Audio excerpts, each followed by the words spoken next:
নমস্কাৰ বন্ধুসকল, আজিৰ এই ভিডিঅ'টোত আপোনালোকৰ আগত অৱগত কৰিম চাইকেট্ৰিক চিকিৎসাৰ পদ্ধতিটোৱে সন্মুখীন হোৱা বিভিন্ন ধৰণৰ অপবাদ,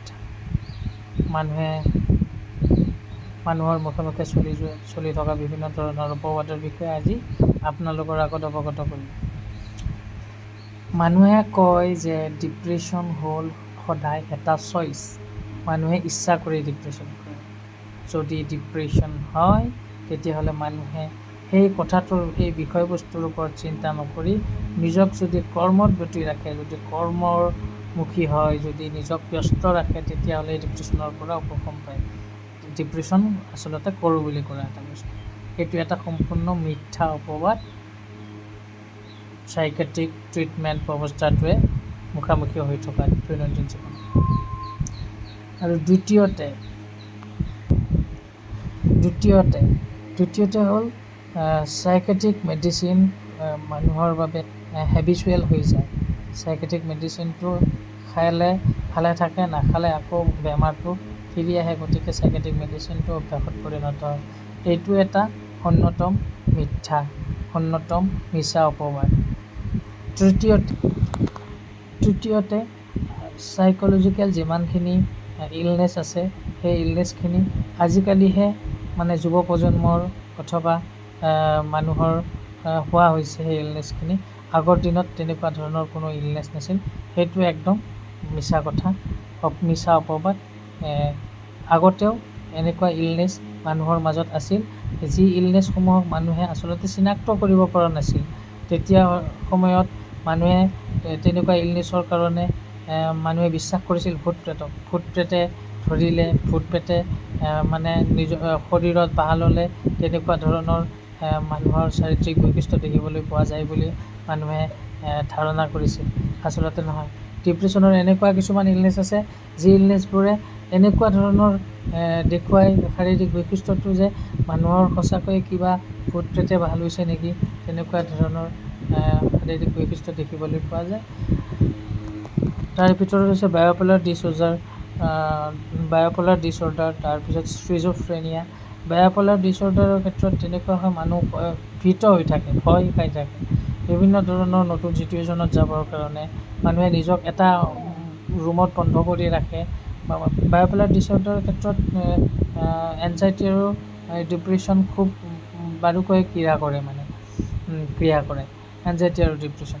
আৰু তাৰ উপৰি আপোনাৰ আছে স্কিজোফ্ৰেনিয়া, যাৰ ফলত স্কিজোফ্ৰেনিয়া হোৱাৰ ফলত মানুহে বিভিন্ন ধৰণৰ নতুন মানুহৰ শব্দ শুনিবলৈ লয়, বিভিন্ন ধৰণৰ দৃশ্য দেখিবলৈ লয়। আচলতে যি দৃশ্য আচলতে প্ৰকৃতিগতভাৱে নায়েই তেনেকুৱা ধৰণৰ বস্তু, কিন্তু মানুহে তেনেকুৱা বস্তু দেখিবলৈ লয়, তেনেকুৱা মানুহৰ শব্দ শুনিবলৈ লয়, কথা শুনিবলৈ লয়। আচলতে এইবিলাক একোটা ভ্ৰম হয় মানুহৰ মানসিকতাত। সেইটো হ'ল স্কিজোফ্ৰেনিয়া। এনেকুৱা ধৰণৰ পৰিস্থিতিৰ পৰা আগতেও মানুহে মুখামুখি কৰিছিল, কিন্তু মানুহে ভাবিছিল কিবা ভূত প্ৰেতৰ কিবা কাম বুলি, কিন্তু সেয়া নহয়, সেয়া আচলতে মানসিক ৰোগেই আছিল। কিন্তু মানুহে এই মানসিক ৰোগ চিনাক্ত কৰিব পৰা নাছিল। এতিয়াও বহুত জেগাত এনেকুৱা হয় য'ত শিক্ষাৰ অভাৱ হয়, য'ত মানুহে বৰ্তমানো খুব বেছি শিক্ষিত হ'ব পৰা নাই। তেনেকুৱা ঠাইত মানুহে ভূত প্ৰেতেই কিবা কৰা বুলি ধৰি লয়। কিন্তু আচলতে তেনেকুৱা অসুবিধাৰ সৃষ্টি হ'লে, যি শাৰীৰিক ৰোগৰ সৈতে যিকোনো ধৰণৰ পৰীক্ষা কৰিলে ৰোগ ধৰা নপৰে, কিন্তু কিবা এটা হৈ থাকে, তেনেকুৱা ক্ষেত্ৰত মানুহে চাইকেট্ৰিষ্টৰ ওচৰত যাব লাগে, বেজবেজালিৰ ওচৰত যাব নালাগে। ভূতে ধৰা বুলি ভাবি বেজবেজালিৰ ওচৰলৈ যায় ন, তেনেকৈ চাইকেট্ৰিষ্টৰ ওচৰত যাব লাগে, যাই পেলাই নিজৰ ট্ৰিটমেণ্ট কৰাব লাগে। এতিয়া আহিছোঁ প্ৰথম অপবাদটোলৈ। প্ৰথম অপবাদটো হৈছে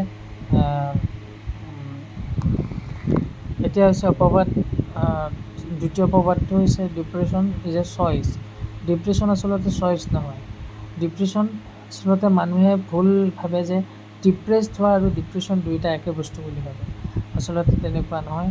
ডিপ্ৰেছড হ'লে মানুহে নিজক কণ্ট্ৰল কৰিব পাৰে, কিন্তু ডিপ্ৰেশ্যনৰ ক্ষেত্ৰত কেনেকুৱা হয়, মানুহৰ চিন্তাধাৰাত, মানুহৰ মস্তিষ্কত নিজৰ কণ্ট্ৰল নাথাকে, নিজৰ কণ্ট্ৰল নাথাকাৰ ফলত মানুহে দৈনন্দিন জীৱনত বিভিন্ন ধৰণৰ ঘাত প্ৰতিঘাতৰ সন্মুখীন হ'ব লগা হয়।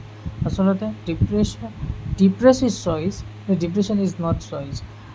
ডিপ্ৰেছ হ'লে মানুহে নিজক কণ্ট্ৰল কৰি ৰাখিব পাৰে, কিন্তু ডিপ্ৰেশ্যনৰ ক্ষেত্ৰত কেনেকুৱা হয়, মানুহে চিন্তা কৰি কৰি যেতিয়া নিউৰ'কেমিকেল ছিষ্টেমটোত মানুহৰ ব্ৰেইনত ফিজিকেলি কিছুমান ইলনেছৰ সৃষ্টি হয়, যাৰ পৰা মানুহৰ ডপামিন কমি যায়, ডপামিন ইমবেলেঞ্চ হয়, চেৰ'টনিন ইমবেলেঞ্চ হয়, যাৰ ফলত মানুহে বিভিন্ন ধৰণৰ অসুবিধাৰ সন্মুখীন হয়। আচলতে ডিপ্ৰেশ্যনৰ ক্ষেত্ৰত মানুহে চাইকেট্ৰিষ্টৰ ওচৰত যোৱাটো নিতান্তই প্ৰয়োজনীয়।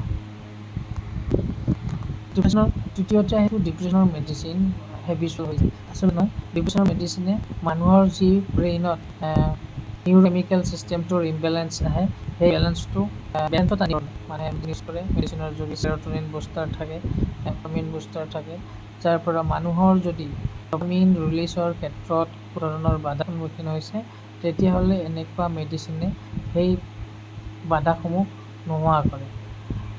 তেনে ক্ষেত্ৰত মানুহে নিউৰ'কেমিকেল ছিষ্টেমটো বেলেঞ্চত অহাৰ পিছত মানুহে এটা দৈনন্দিন জীৱনত মানে এটা সাধাৰণ জীৱন যাপন কৰিবৰ বাবে অধিকাৰী হৈ পৰে। আৰু সময় অনুপাতে যেতিয়া মানুহৰ বেলেঞ্চত আহে, মানুহে দৈনন্দিন জীৱনত একদম আগৰ নিচিনাই নৰ্মেল হিচাপে কাম কৰিবলৈ লয়, তেতিয়াহ'লে সেই মেডিচিনটোৰ ড'জটো কমাই কমাই লৈ যায়, সেই মেডিচিনটো এটা সময়ত নকৰি, যাৰ পিছত মানুহে এটা সাধাৰণ জীৱন যাপন কৰিবৰ বাবে অধিকাৰী হৈ পৰে।